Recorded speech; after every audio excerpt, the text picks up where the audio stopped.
Welcome back to this week's episode of Commerce Central. I'm Keely Allen, the project coordinator at the Lawrence County Chamber of Commerce, and we're here today with Emily Selbe from A Kid's Place Child Advocacy Center. It's hard to say. Everyone does it.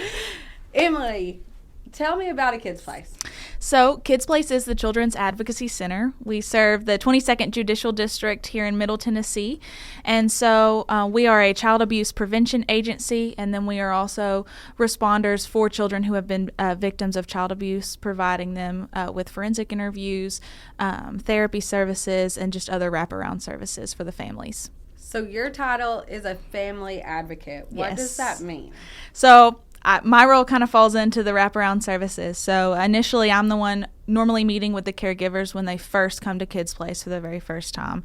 And our goal is to help families that have never been through this process before feel supported, help answer their questions about what's going to happen during the investigation process, during the court process, and what comes after. So I'm supporting caregivers and then just trying to help meet basic needs that they may have during that time. I love that. We've gotten to tour A Kid's Place, your main office on Yes. West Point Road here in Lawrenceburg, and just seeing all of the rooms and all of the thought to detail that makes that home, and I'm sure all of your other locations, a safe haven for these kids who have been through something traumatic. That's the hope, and that's kind of what children's advocacy centers were based on, because we don't want them sitting in a cold office, a government office, or a law enforcement office. We want them to be somewhere that's comfortable so that they can talk and feel comfortable talking about what's happened. So speaking of the Department of Child Services and the police office, the department, who else do you guys work with? So we work with the multidisciplinary team. It's also called SIPIT, which is just our child protection investigative team. So that is your DCS investigators, law enforcement officers, the district attorney's office, and also our kids, which is another children's advocacy center out of Nashville, and they actually help us perform medical forensic examinations on the children. Oh, wow. So you guys have a big group of partners. Yes. And we're lucky enough to just get to be able to just spread your marketing and Yes, share your we good appreciate news. it so much. So you mentioned that you guys are over the 22nd Judicial District. Yes, ma'am. But that's a big area.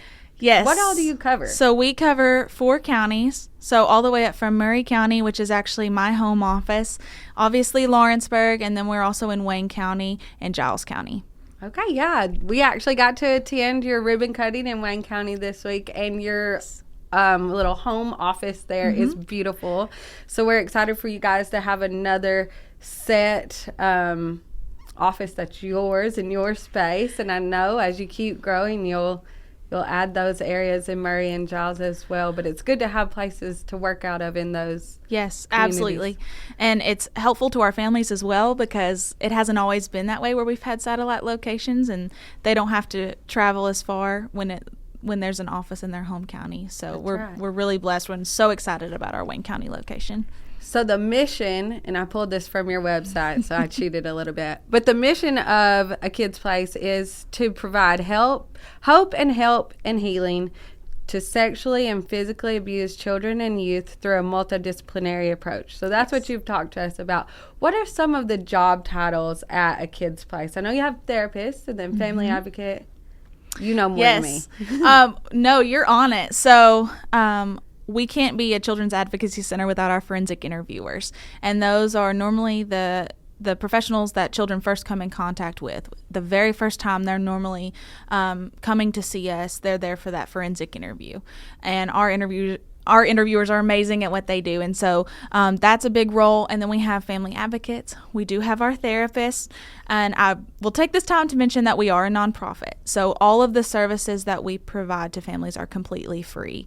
And that's especially important for children that come for counseling, because that's not something you see a lot, especially for specialists who are trauma trained counselors. Yeah, for youth, which makes a huge difference. I know the first time I toured at A Kid's Place, it's been years and years ago, but whenever they said to me that forensic interviewer, which is typically right now with your staff, a beautiful young lady, no matter which one it is, will ask these kids these questions in a safe, comfortable environment.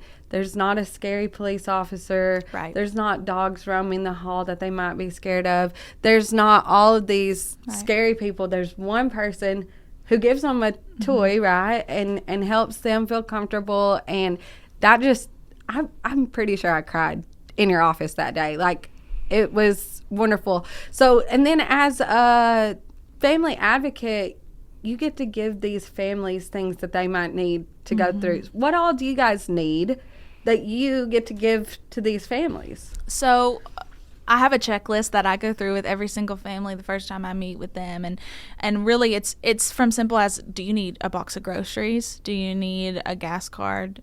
Because sometimes they do have to travel a long ways to even get to us or to other appointments. So it's as simple as that, but then sometimes it's, they need residential help. If you think about if a perpetrator was in the home, maybe they're needing a safe place to even live or sleep at night. And so it's just really assessing for what those basic needs are and then just helping them find those resources. But we are very blessed with donors who help us with groceries to give out to kids and families, hygiene items, anywhere from that to stuffed animals to comfort them. And anybody listening to this podcast could be one of those donors. And then other ways they could donate. You guys have a big Shine Gala coming up, which is like the event of the year. Spring is very busy. Tell me about it. We do have our annual Shine Gala or Gala, however you pronounce it. It's March 10th. And for the third year in a row, it will be at Puckett's in Columbia upstairs. So we are so excited about it. We have a guest speaker, Chris Brown. He has a new book that just came out. He's also the pastor of the Well Church in Columbia.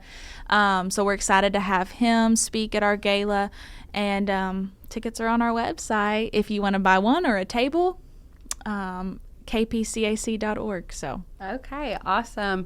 And then every April you can drive through any of the counties in the 22nd Judicial District and you'll see beautiful blue pinwheels. Yes. What do those stand for? So April is Child Abuse Awareness Month or Prevention Month, and so every year we want to spread awareness and help build a community of defenders who will help defend child abuse and help spread awareness to just prevent it. And so that is the whole point of the pinwheels. We actually are calling all of our supporters that sponsor us for pinwheels this year defenders, and we actually have 3 different superhero levels this year. So you can be Superman or Iron Man or Captain America, and you can find all that information on our website as well. Wonderful. Yes, planting pinwheels, which was the funniest phrase I had ever heard whenever I first heard it. But planting pinwheels is one of those annual traditions that you don't want to miss out on. Like the day you plant those pinwheels and you first see them just spinning in the breeze, it's such a wonderful sight. Like everybody's happy because you're doing it for this great cause. And then, of course, I'm sure in one of those sponsorship levels, you get that cute sign that says you support a kid's place, and every level gets a sign. Oh, awesome. Yeah. Wonderful. Yeah. I love seeing that even as I drive through Columbia or drive over to the square in Waynesboro, just seeing those pinwheels lets me know that our communities are united for a singular cause. Absolutely. Well, what else do you want to tell us about A Kid's Place? Well, spring is our busiest time, like I mentioned. So we have a lot going on. To learn more, go online to our website. Under special events, you'll see everything that we've talked about and even some more stuff that we'll have going on in the future. And we couldn't do it without supporters like those in our community. So just thank you so much. Yes. Thank you, Emily, for joining us on this podcast at a very quick notice and for being so good to talk to us about what A Kid's Place is and what A Kid's Place does. It means a lot to us to know that if something bad does happen to a kid, they're going to be taken care of by a wonderful trained team. And we're so glad to have you be a part of that. Like Emily said, you can find more about their Shine Gala, about getting a Defender t-shirt, or ordering pinwheels for April's Child Abuse Prevention Month on their website at kpcac.org. So short for Kids Place Child Advocacy Center. I'm going to mess it up every time. .org. Oh, word of the day. Emily, this is something that the guys have made us do from the start.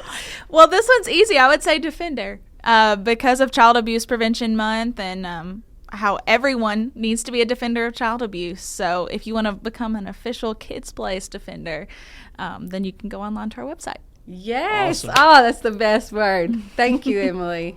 Thank y'all for joining us for this week's episode of Commerce Central. We'll see you next week.